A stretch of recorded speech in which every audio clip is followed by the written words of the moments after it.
When you share a big dream, there are two types of people that show up. There are a very few who say, how can I help you get there? There's a lot who can't dream at that level, who will say, it's too hard. That's fraught with failure. Surround yourself with dream enablers. And you just have to keep talking to people till you find them. Welcome to the Up Your Average podcast, where Keith and Doug give no-nonsense advice to level up your life. So buckle up and listen closely to Up Your Average.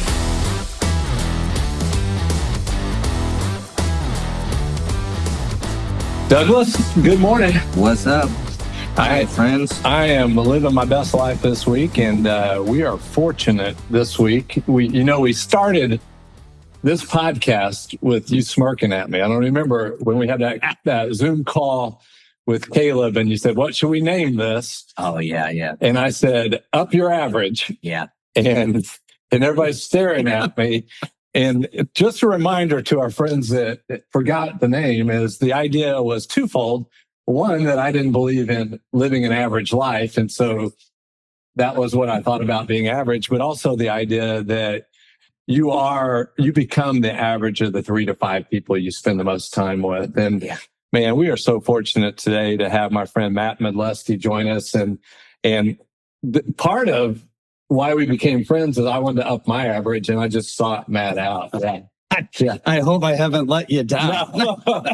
Sorry to hear that you've lowered your average today. It goes both ways. Yeah, there's a little anchor pulling on you there. So Matt, and I think our friendship's been about 3 years, but I got a magazine here in the office. I started reading. I'm like, I want to meet Matt. And remember it. And yeah, super fun. My encouragement to our friends that are watching is you can do that today. You can make new friends. You can make new friends, and you can make friends that are maybe that you're pulling up, but it's really worth your while to find friends that help up your average as well.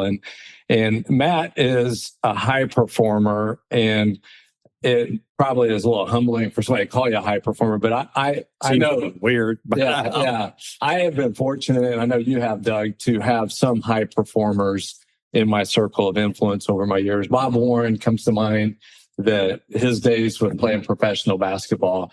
I thought I was a high performer until I put myself in the presence of others. I'm like, I don't have the personality to get to the level they are, but they definitely encourage me to raise my average. And then you have high performers, and then you have high performers who have just really interesting, successful paths. Like when we think about the odds of Matt doing what he did versus an NBA player, it's even more difficult for guys like Matt to do what he did. Yeah. And hopefully if you're watching today or you're watching this online, that you realize you don't have to be the highest of high performers, but you can raise your standard of what it is. Yeah. Really, sometimes it may only take 5 minutes a day. I spent 5 minutes a day for 20 years reading that day's Proverbs. Like today is the 7th. Take me 5 minutes to read Proverbs 7. I did that for 20 years, and it affected everything I do. Well, because you did it, you told me about it, and then my son Warner's done it. Yeah. And so it has a circle of influence for sure. Yeah. So Matt is an author. That's one thing that we can say about him. I'm not going to read his resume. You can figure it out. But what I find, his book is titled The American Dream. And look what's on the back. That's the American dream. The family. Yeah. Yeah. My boys. Yeah. My wife's there. They're tiny. Yeah. What's on the front gets your attention. Yeah. But what's on the back, that's where it's at. That little boy laying in the grass is important on the front. I mean, that's kind of the dream, right? You have to have passion, deep passion to be excellent or elite at anything. It can't be an idea that you think, well, maybe, I'll give that a whirl. And it doesn't mean that you have to be successful at that passion, but the passion is what drives, to me anyway, the belief and the work, just the plain work to achieve something beyond good. And so I think a little boy dreaming about flying jets was really important. My mom used to say, you talked about flying jets when you were 5 years old. I love it. So it was something that I thought about and kind of inspired me in life. I wonder, well, before I say that, one of the things I really like about this cover, I mean, there's a lot to say about this cover, but I think it's why I get along so well with you is Matt his name is not on the cover. And that represents a lot of humility that, I did the math. I don't know if my math is right. According to, and I used AI and AI lies, but according to AI, there's only 350 people on the planet Earth have done what you've done. Yeah, I think that, and they may not even be there. I think that's about right. I think the demo pilot number's a little smaller than that. Okay. So there's officers, there's pilots. Demo pilot. So number 1 through 6 fly in the formation that you see in the show. Well, we haven't even talked about that. No. Matt served as a Thunderbird pilot. Yes, and I'm sure some would argue whether the Blue Angels or the Thunderbirds are the elite. So, well, we have a friendly rivalry. No offense to any of your Navy fellas, but we would simply call them the junior varsity, and they would call us really bad names. So let's just leave it at that and live with that. But we did an exchange tour with them every year, which was super fun. A lot of respect, mutual respect between the squadrons, but a friendly rivalry for sure. I think I saw a documentary one time that had both the Blue Angels and the and the Thunderbirds in it. It was kind of interesting. Super fun. So before we go too far, the book's not currently in print, so I'm in the process of maybe reprinting it, writing up maybe a couple of pages on the math. Then when I wrote it in 2011, I was concerned about the math in the country. And if you're concerned then, you're really concerned today. So maybe put it back in print, but you could probably find a copy on eBay or something, but you cannot right now. Today, as of November 7th, you cannot find it on eBay. So I brought one to Keith because he was asking for one. The third caller to 317-578-1600 might get an autographed copy though. Yeah.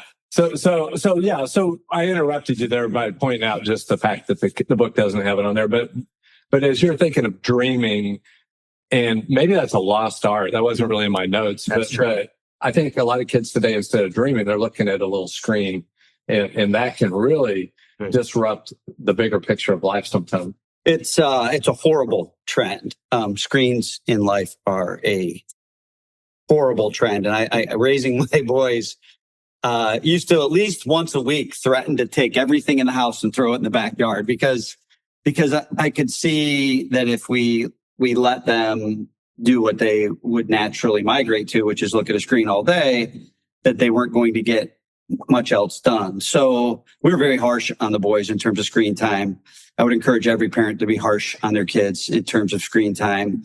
It does diminish thinking. Both of my boys are very successful. One's an elite athlete. One's got his own business and is, getting more and more successful as he works harder and harder at that. But I'll attribute a lot of their work ethic to not spending a lot of time on screens. I think it is it's a bad trend. I think what that leads me to think, Doug, is we need to find a expert on how to help people get away from it for a future podcast, because I think it's an addiction. And so it's for sure. Yeah. So we can probably have another conversation even about that. But I just am thrilled to have you just imagine. Well, Caleb's sitting over here. Caleb is 20. Grinding. He's grinding over. Yeah, that's what we like. We're going to work him hard this weekend.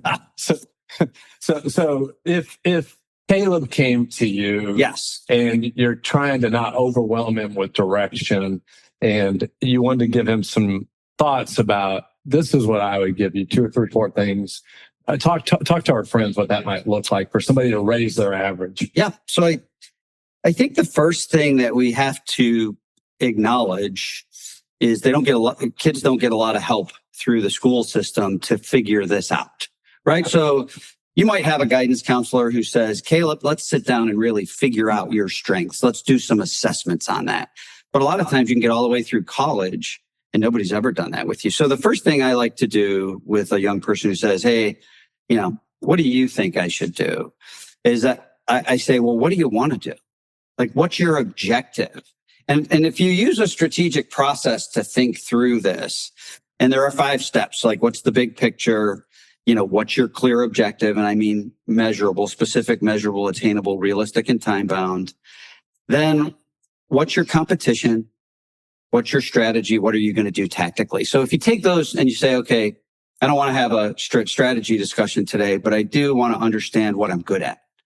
So the first thing I do with young people who are in college, maybe getting ready to interview or thinking about interviewing, is understand what your objective is and then look at what you're naturally good at. And there's a survey out there, an assessment called Strengths Finders. It's online. It's about $60, maybe $70. I don't get paid by Gallup or whoever owns this, but it's a gigantic database now. I mean, it's millions and millions and millions and millions of people who have taken this assessment. So if you're honest in answering the questions, what it does is it gives you your top 5 strategic themes, the things that you're naturally good at.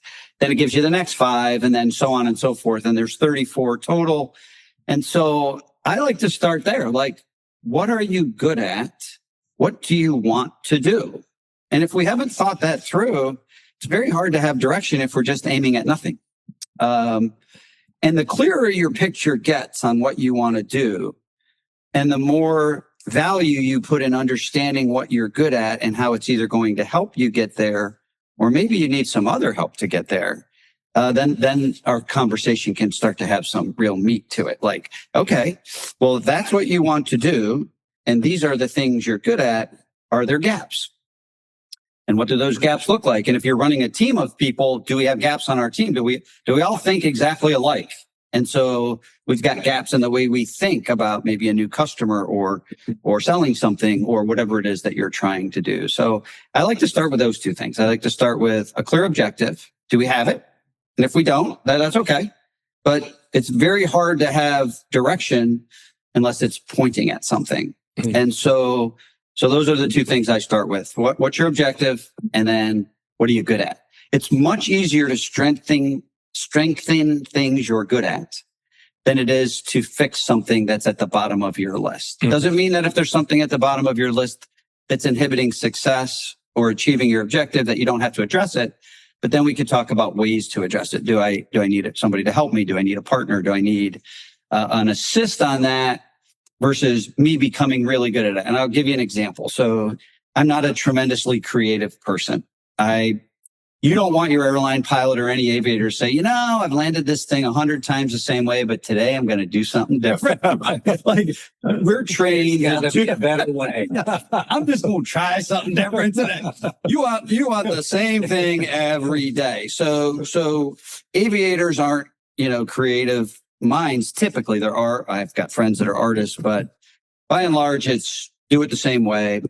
So I had a VP at Roche Diagnostics tell me one time, Mods, you're not the most creative guy. And I stopped him. I said, and Dan, I don't want to be any more creative. Like, if you want creativity, pair me up with a creative person. I will solve the problem quickly. It may not be pretty. It may not be the most beautiful solution, but I'll solve the problem quickly. That's how I'm hardwired. So once you know what you're good at and you're okay with that, and there's gaps in what you're not good at, it's easy to say, find me a partner that's creative. We'll come up with a creative, fast, good solution. Let me interrupt you there. Yes. Sounds like my ADD kick in. Yeah. Tell me one time you had your hand on the stick and you had to come up with a quick creative solution. So, there's a difference between adapting to a situation with knowledge, experience, and preparation. And I think preparation is... I would expect you to answer that question. I think preparation is undervalued today. Mm-hmm. I just made a post yesterday on LinkedIn about this. The best half of basketball you've ever witnessed was because the coach had his team over-prepared. The best sales call you ever saw was by a person who was over-prepared for that sales call. It doesn't matter what we're talking about. When we went to combat or got ready to go out and fly an air demonstration, we were over-prepared. And so I would say through that preparation, rehearsal, sort of what-ifing it, did I ever have a time where I had to do something on the fly? I'm sure I did. Maybe I can give you an example. So it wasn't flying, it was flying, but it wasn't flying jets. It was flying a small experimental airplane. So I was flying from Syracuse to Buffalo to see my family when we lived in Syracuse. And the weather was forecast to be great. And the weather, I took off early morning, it was still dark and the weather kept coming down and I was listening to the forecast. And by the time I got there, it was instrument approach only.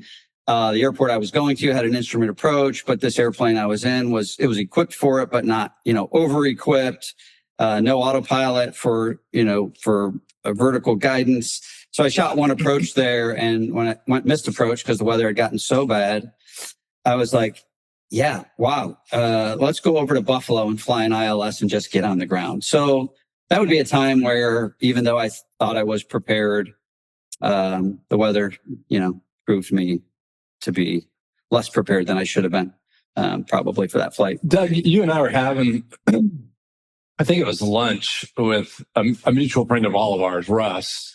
And we were talking about anxiety, fear, and being afraid of things. And that was pretty much what he said helped overcome a lot of fear and anxiety is preparation. Like your training can get you through things. And we live in a culture today that is an epidemic of anxiety and things. And maybe preparation is part of what can help them navigate some of those things. The things that they're obsessed with, maybe they need to step back sometime and think about that. That's what I'm thinking. I don't know. With preparation, I mean, at some point in time, it was your first time to do something. So during preparation, when it is your first time, it does feel like it's creative.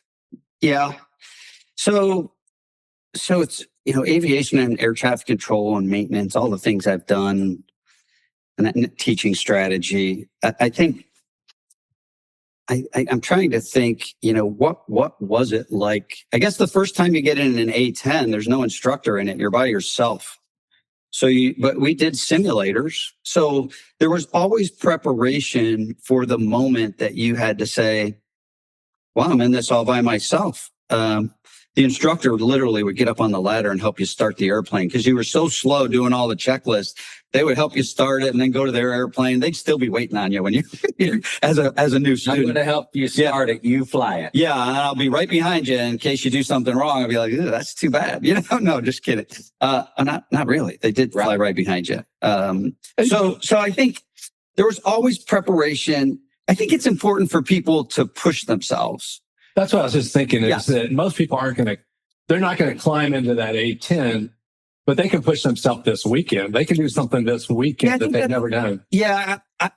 We're teaching kids to be afraid of failure, right? We're teaching kids that failure is bad. And I think what I learned through military aviation was until you try to do something that you can't already do, you're never going to learn to be able to do it.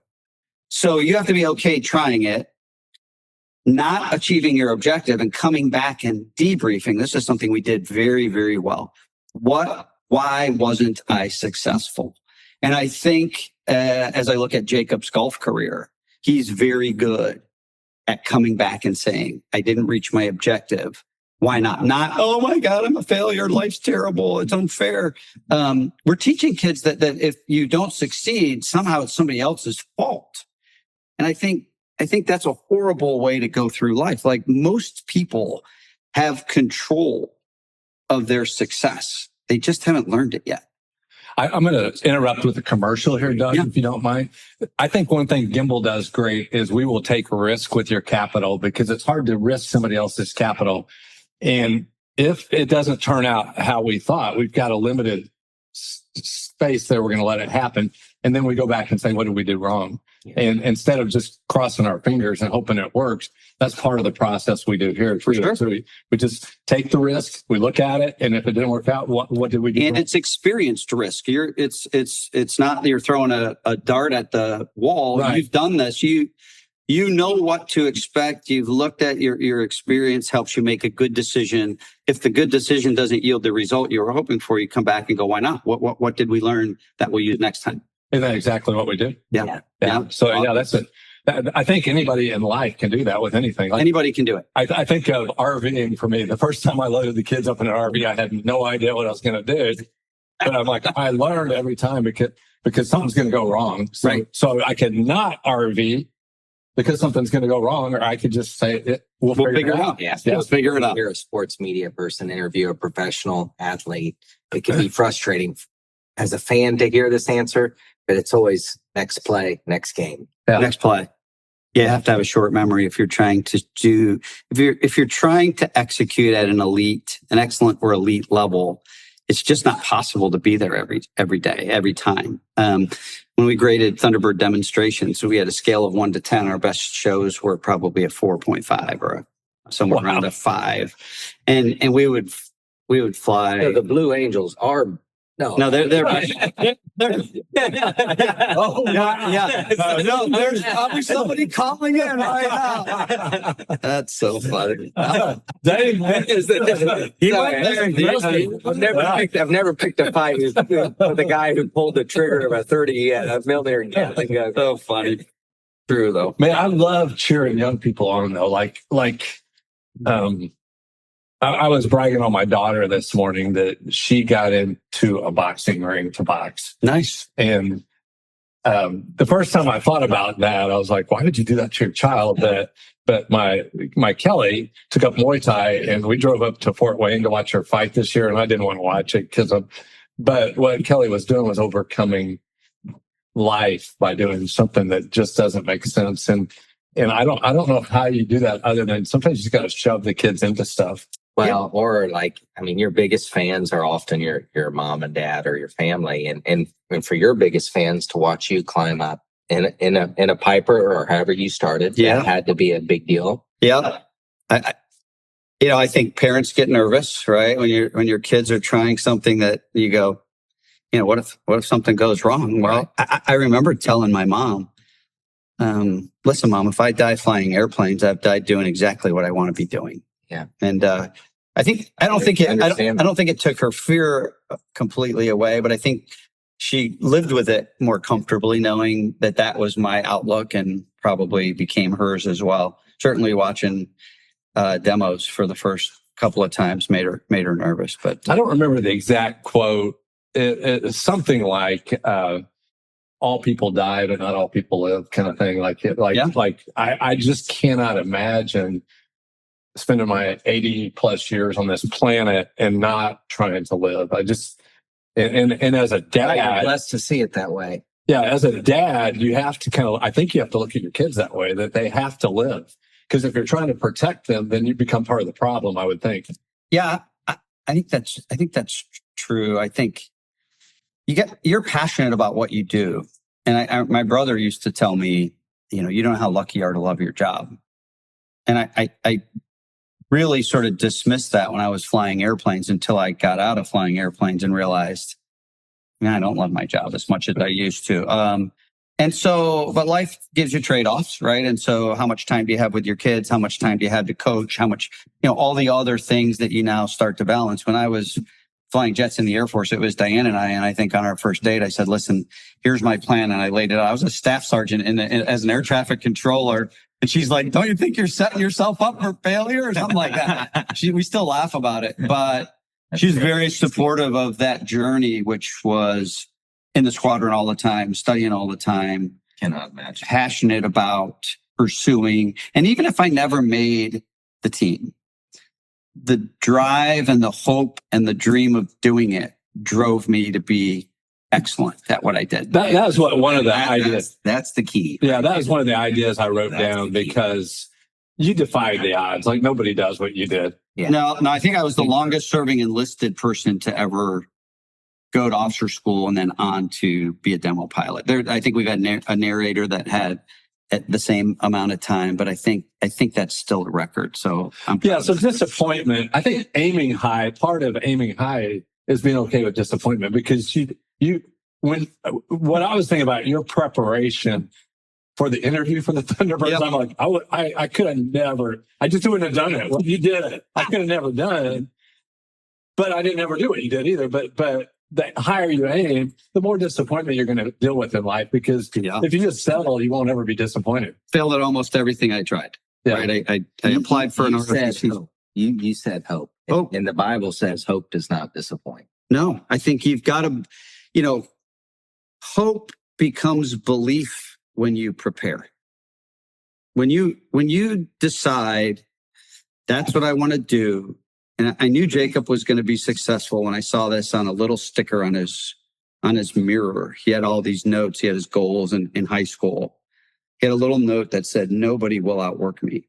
Wow. As a 10th grader. And I thought, okay, he's got a chance to succeed, because you have to have that tenacity. Your basketball guy had it. Yeah. I'd like to think that most of the guys in the fighter world had it. Like we wanted to be good at that job. We knew it was important, and we all really worked hard at it. And I think part of that, I'm not telling you I know what your thoughts are, but with conversations that I had with Russ over the years, part of that is you have a bigger purpose than just flying airplanes. Like you believe in the idea of America. Like I don't think you would have put in all that effort if you didn't believe in America. No, absolutely. If you're in the military, and I would say, especially in the operational elements of the military, because there are a lot of jobs you could have in the military that don't feel quite as operational. Doesn't mean you're not patriotic and don't have the same beliefs, but you could be sort of, working somewhere behind the scenes and not,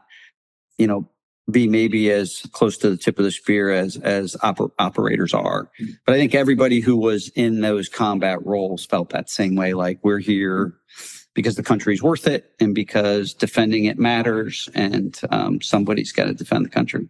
Let me circle back to something when we were talking to young people too, because too much screen time, maybe not having somebody like you invested in your boys. Like, your boys are like, they've been trained by dad.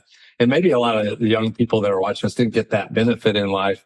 But I was thinking, like, military is a viable option for people where some of that will be taught to you, maybe not in the soft tenderness of a dad, but talk to the young people that have never considered military, like what that might do for your possibilities. Yeah. So I think when you go back and look at what your themes are, do the strategic assessment if you're struggling with what's next. And maybe you don't have an objective. So look at what you're good at. Maybe look at what you're not so good at and say, if I need more of, this, is the military a place, where that would be grown in me? And maybe it's forcibly grown in you. For me, I was raised fairly disciplined by a very discipline-oriented dad. So the military was a great fit for me for that discipline to have value. So in the very first 2 days of basic training, when you're just getting yelled at, right? No sleep, getting yelled at, everybody's yelling at you. They come around and you got all the stuff that you brought in your pockets on the bed, and they're yelling at you for having this and that. And right then, I think it was day 1 or maybe day 2, as I'm answering this TI's question, training instructor just yelling at me, right? Yes, sir. No, sir. And don't call me sir. He said, as he walked away, he goes, maybe you could be a squad leader here, Airman Modleski. And I thought to myself, well, I must have done something right in that interchange. So I had some discipline. And the way I answered those questions, he said, maybe this is a guy that has a chance here to. Wow. So I was the squad leader at 17, and there's only 4 of us in our squadron. So it was cool. And this is some of the things that working on. It's really important to find what you're good at and start working in that area, because it will be validated as important, right? People will see value if you're using your strengths in a place that it matters. If you're using something that doesn't matter, nobody's going to reward it in the way that they interact with you, because it doesn't matter. So I do think that alignment is missing for a lot of kids. But the military is a great place to get structure and discipline. And if you're already good at it, it's rewarded. And if you need it in your life, it's a great place to find it. Man, I just heard last week of this idea called gentle parenting. I guess it's a popular thing going on now, but it would be the opposite of what you just described. Yeah. And so it would seem that our younger culture it's going to be more and more difficult for them to come into the military, even because of maybe they've been not pushed with discipline as a part of their way of life sometimes. or maybe they haven't seen the areas of the military where there's the value. I think seeing that value is very important. Yeah, I think it doesn't matter.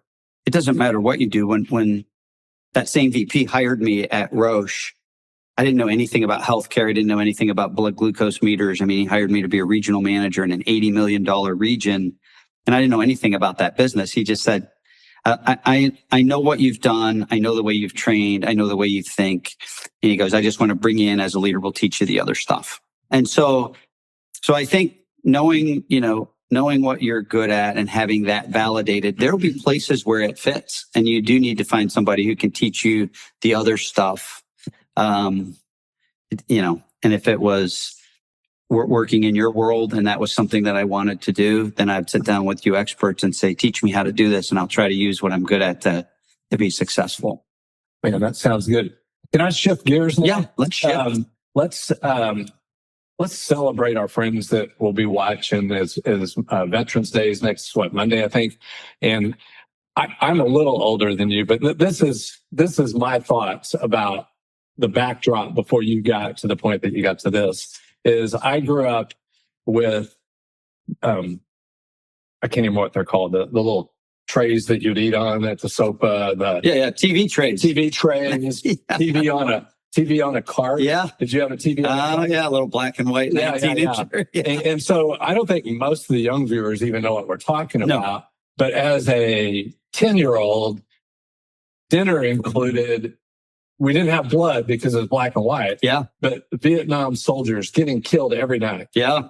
And then the evolution of that was, by the time I got out of high school, Vietnam was over. And those young men were just a little older than my older brother. Some of them didn't come back. But when the ones who did come back, they weren't appreciated. No.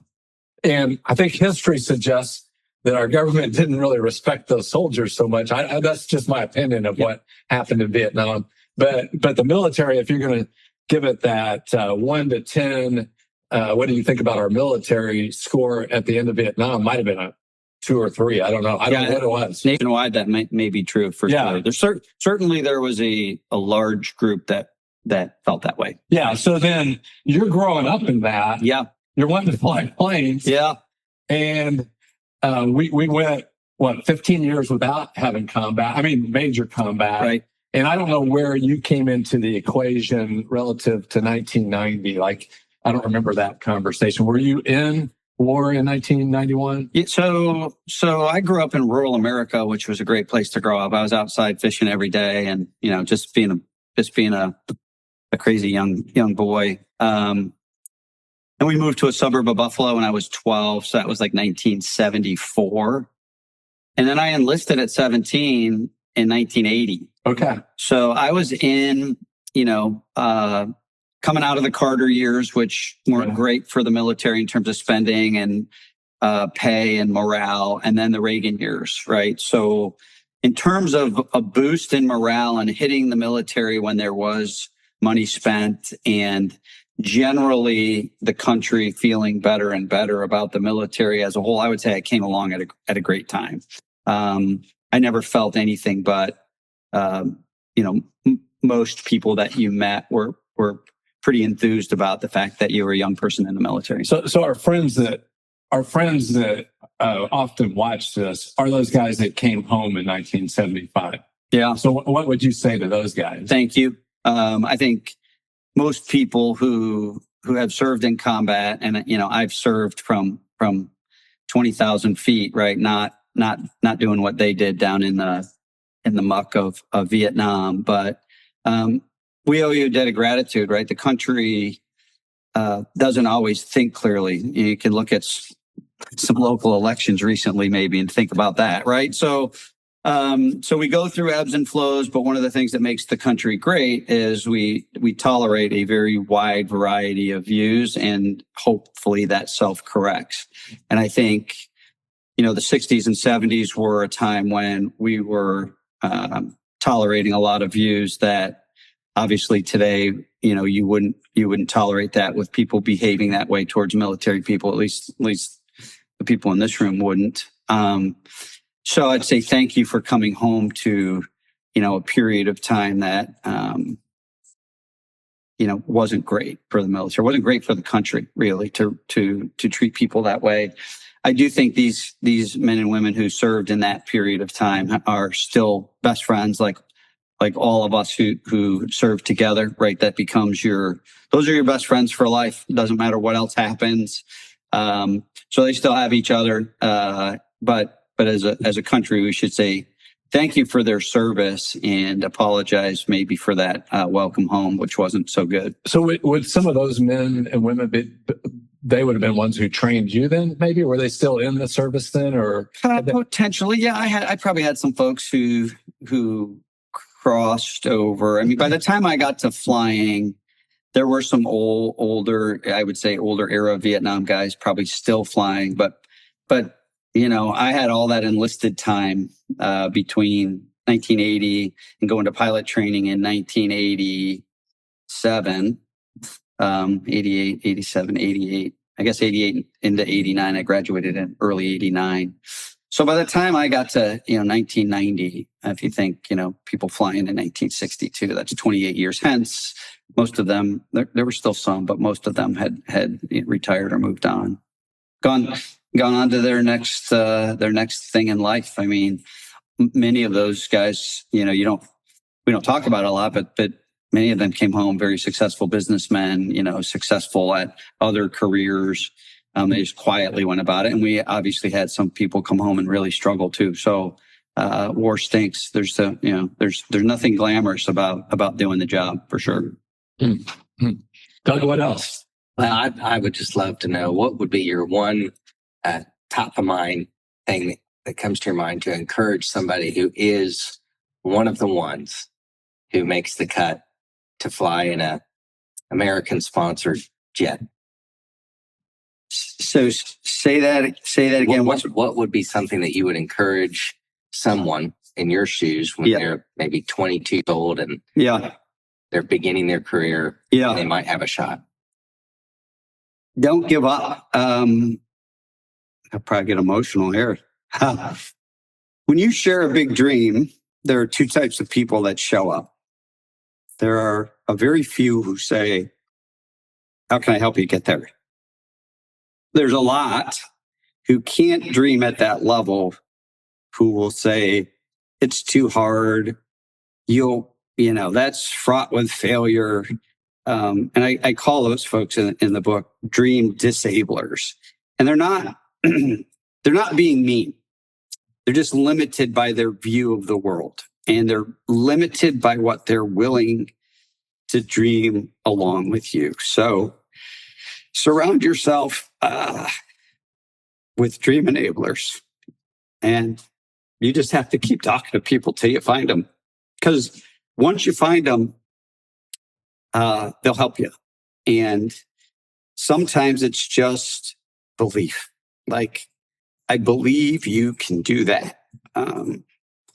Sometimes it's a boss who says, well, we didn't get there this year. What do we need to do between now and next year, to get your application further in the process?